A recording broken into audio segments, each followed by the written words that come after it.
Selamat malam Bapak Ibu sekalian yang kasih dalam Tuhan. Tidak terasa kita sudah memasuki bulan Desember. Dan pada malam hari ini saya akan membacakan firman Tuhan yang terambil dari Mazmur pasal 85 ayat yang pertama sampai dengan yang kedua. Dilanjutkan dengan ayat 8 sampai dengan 13. Untuk pemimpin biduan, Mazmur Bani Korah. Engkau telah berkenan kepada tanahmu ya Tuhan, telah memulihkan keadaan Daud. Ayat yang ke-8. Perlihatkanlah kepada kami kasih setiamu ya Tuhan, dan berikanlah kepada kami keselamatan daripadamu. Aku mau mendengar apa yang hendak difirmankan Allah Tuhan. Bukankah ia hendak berbicara tentang damai kepada umatnya dan kepada orang-orang yang dikasihinya, supaya jangan mereka kembali kepada kebodohan. Sesungguhnya keselamatan daripadanya dekat pada orang-orang yang takut akan Dia, sehingga kemuliaan diam di negeri kita. Kasih dan kesetiaan akan bertemu, keadilan dan damai sejahtera akan bercium-ciuman. Kesetiaan akan tumbuh dari bumi, dan keadilan akan menjenguk dari langit. Bahkan Tuhan akan memberikan kebaikan, dan negeri kita akan memberi hasilnya.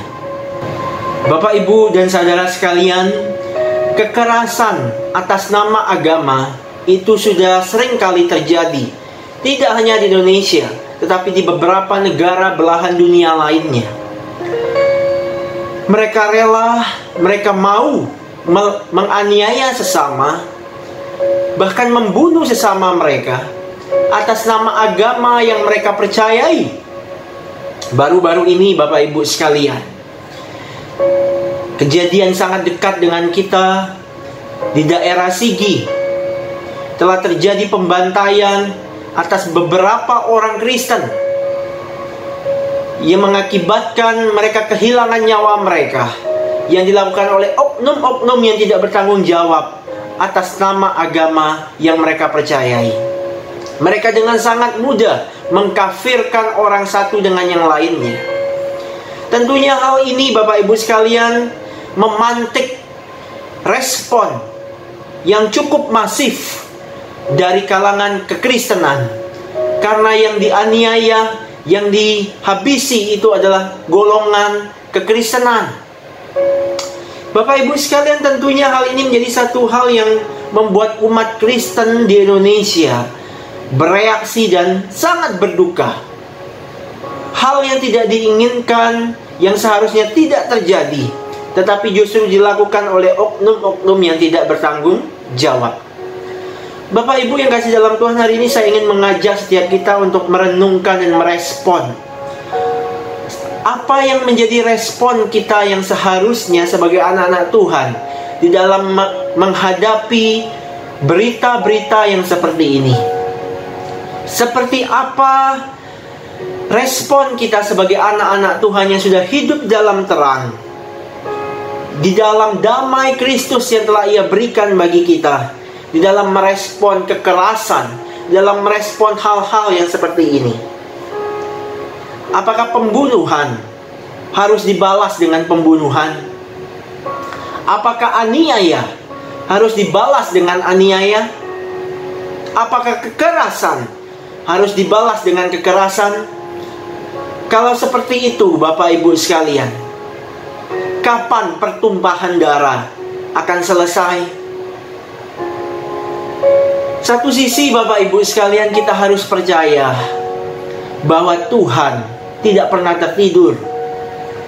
Ia tahu apa yang terjadi, dan tepat pada waktunya Tuhan akan mencurahkan kemuliaannya. Tuhan akan menyatakan kekuasaannya bagi orang-orang yang jahat. Tapi hari ini kita sebagai anak-anak Tuhan yang telah hidup di dalam terang Tuhan, apa yang harus kita lakukan? Kita tidak dipanggil untuk membalas Bapak Ibu sekalian, karena pembalasan adalah haknya Tuhan. Tetapi kita dipanggil, dan kita dipanggil untuk memberikan respon sebaliknya, yaitu untuk mengampuni dan mendoakan orang yang telah menganiaya kekristenan, yang telah menganiaya orang-orang Kristen, sebagaimana teladan yang sempurna yang diajarkan oleh Tuhan kepada kita. Allah itu adalah Allah yang maha kasih. Allah itu adalah Allah yang mengampuni, seperti yang disampaikan dalam Mazmur pasal 85 yang kita baca ini. Pemazmur menyadari, Bapak Ibu sekalian, dan mensyukuri bahwa Allah berkenan memulihkan dan mengampuni umatnya. Meskipun umatnya telah melakukan kesalahan, menyakiti hatinya berulang kali, tetapi amarah Allah menjadi reda terhadap umatnya dan terhadap keberdosaan umatnya, dan Allah memilih untuk tetap mengampuni umatnya yang telah mengakui segala kesalahannya. Pemazmur menyadari bahwa pemulihan dari Allah itu senantiasa dibutuhkan oleh manusia. Tanpa pengampunan Allah, manusia akan binasa. Tanpa pengampunan dari Allah, manusia akan lenyap. Bapak Ibu yang kasih dalam Tuhan, pemazmur dalam Mazmur 85 ini terus berdoa kepada Tuhan supaya Ia memulihkan umatnya. Pemazmur memohon agar Tuhan tidak hanya meredakan amarahnya, tetapi juga menghidupkan dan mengasihi umatnya kembali supaya tetap di dalam relasi yang diperkenankannya. Pemazmur rindu, Bapak Ibu sekalian, Tuhan memulihkan segala sesuatu yang sebelumnya rusak, segala sesuatu yang sebelumnya dipenuhi dengan kebencian, dengan kemarahan, dengan kekerasan. Pemazmur berdoa supaya Tuhan memulihkan kehidupan umat Israel. Tuhan memulihkan kehidupan umatnya. Kehidupan umat telah dipenuhi dengan segala kebencian, dengan segala kerakusan, dengan segala ketamakan. Dan pemazmur katakan, Tuhan mohon pulihkan kondisi umatmu. Berikan mereka kasih, berikan mereka kedamaian. Karena Tuhan itu adalah cinta damai. Di ayat yang ke-9, Bapak Ibu sekalian, pemazmur katakan, aku mau mendengar apa yang hendak difirmankan Allah. Tuhan, bukankah Ia hendak berbicara tentang damai kepada umatnya? Bapak Ibu sekalian yang dikasihi dalam Tuhan, Allah kita adalah Allah yang mencintai damai. Allah kita adalah Allah yang mencintai kerukunan, keselarasan. Kekerasan, aniaya, pertumpahan darah itu bukanlah asalnya dari Tuhan, tetapi merupakan asal dari kejatuhan manusia di dalam dosa. Oleh karena itu, Bapak Ibu sekalian, jangan sampai kita yang menjadi anak-anak Tuhan, yang telah ditebus, yang telah dipulihkan oleh Tuhan, melakukan tindakan-tindakan kekerasan terhadap sesama.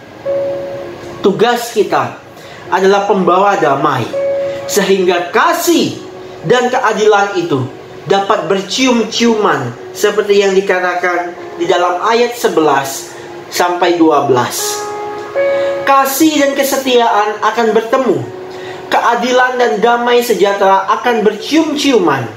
Semua itu, Bapak Ibu sekalian, baru dapat tercipta ketika seluruh umat percaya di muka bumi ini terus memancarkan dan mengusahakan perdamaian bagi seluruh orang di muka bumi ini. Keadilan dan kedamaian itu dapat terwujud ketika kita anak-anak Tuhan menebarkan terang, menebarkan kasih Kristus di tengah-tengah dunia ini. Teladan kita yang sempurna bukan manusia, karena manusia itu sangat lemah, tetapi teladan kita adalah Allah sendiri di dalam diri Yesus Kristus. Bukankah kedatangan Kristus ke dalam dunia ini bukan membawa perang, bukan membawa aniaya, bukan membawa pembalasan, tetapi Ia datang membawa damai bagi bumi ini. Itulah spiritualitas Yesus Kristus yang harus menjadi teladan bagi spiritualitas kita, orang-orang Kristen. Sebuah spiritualitas yang benar adalah spiritualitas yang mencintai dan mengusahakan kedamaian.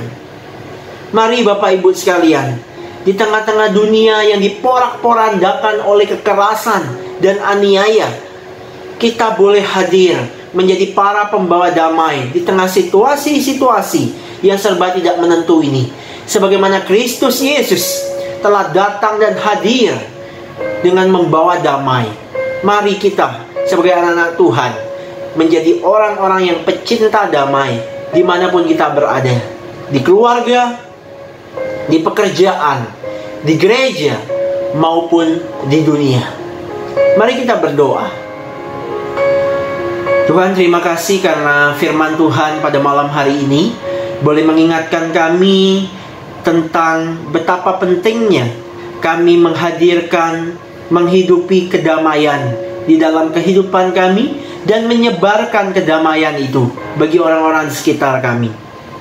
Tuhan, tolong setiap kami ya Tuhan, anak-anak Tuhan, orang-orang Kristen yang ada di Indonesia maupun di seluruh dunia, boleh bijak, boleh arif, boleh dengan kasih ya Tuhan, merespon setiap hal-hal yang mungkin menyakiti, merespon setiap hal-hal yang mungkin membuat kami berduka karena berhadapan dengan setiap kekerasan-kekerasan yang timbul di muka bumi ini ya Tuhan. Kami berdoa Tuhan untuk setiap orang-orang Kristen yang hari ini mendapatkan penganiayaan, mendapatkan hal-hal yang tidak enak dalam kehidupan mereka. Biar Tuhan terus boleh memberikan mereka kekuatan, pengharapan, sukacita, damai, sejahtera daripada Kristus di dalam mereka mempertahankan iman mereka. Tuhan, kami berdoa menyerahkan untuk gereja-gereja Tuhan yang pada bulan ini mungkin akan merayakan Natal, kelahiran Kristus. Kiranya Tuhan itu boleh menjadi momentum di mana umat Kristen sekali lagi boleh menghayati bahwa kehadiran Kristus ke dalam dunia ini adalah kehadiran yang membawa damai. Kiranya Tuhan boleh memberkati setiap perayaan-perayaan Natal melalui media-media virtual. Itu boleh menjadi berkat bagi setiap jemaat-jemaat Tuhan. Tuhan, kami berdoa untuk keamanan di negeri kami Indonesia. Tuhan, kami memohon di tengah-tengah kemajemukan dari orang di negeri kami ini, suku, ras, agama yang begitu majemuk di negeri Indonesia. Biarlah kami boleh satu dengan yang lain saling menghargai, saling mencintai, dan boleh mengusahakan kedamaian di negeri kami Indonesia ini.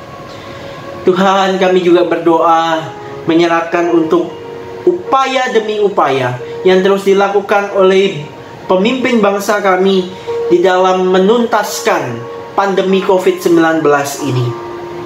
Tuhan, kami memohon kiranya Tuhan boleh memberikan mereka hikmat kebijaksanaan di dalam menyelesaikan setiap masalah yang terjadi di negeri ini. Inilah seru doa kami ya Tuhan, dan kami berdoa untuk istirahat kami pada malam hari ini. Kiranya Tuhan boleh berkenan menuntun, memimpin istirahat kami pada malam hari ini, sehingga esok hari kami boleh bangun dalam keadaan sehat. Di dalam nama Tuhan Yesus kami berdoa.